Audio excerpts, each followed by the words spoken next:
22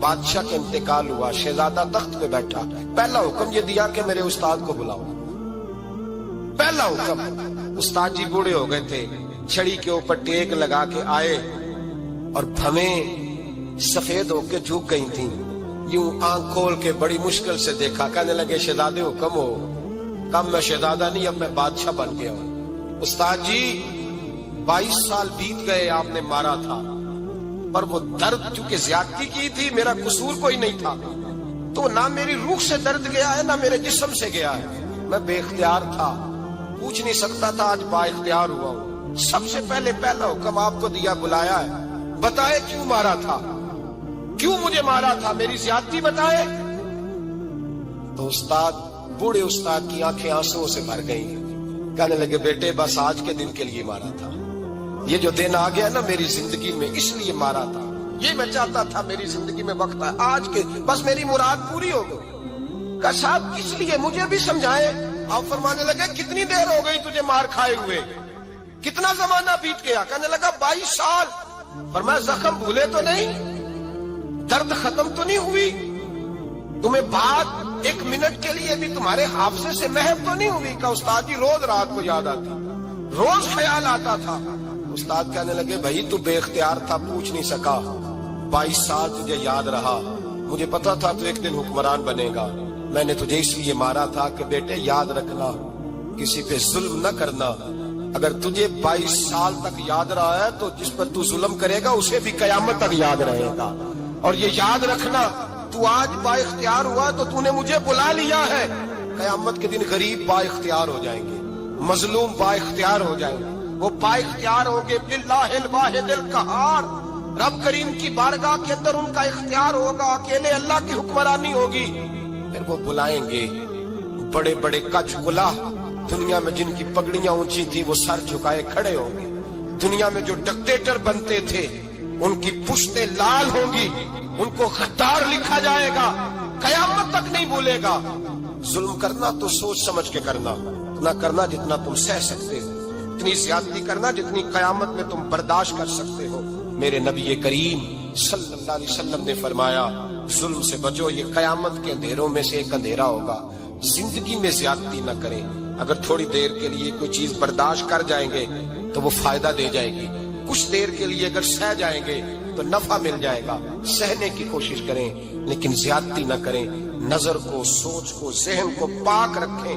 اور میرے بھائی زندگی پوری ظلم سے بچیں, زیادتی سے بچیں. آپ لوگوں کے ساتھ پیار کریں, آپ لوگوں کو موقع دیں, آپ تھوڑی سی اور کوشش کریں اس شخص تک جانے کی جو آپ کو مایوس نظر آ رہا ہے, پریشان نظر آ رہا ہے. یہ ہمیں میلاد والے محبوب صلی اللہ علیہ وسلم نے درس دی.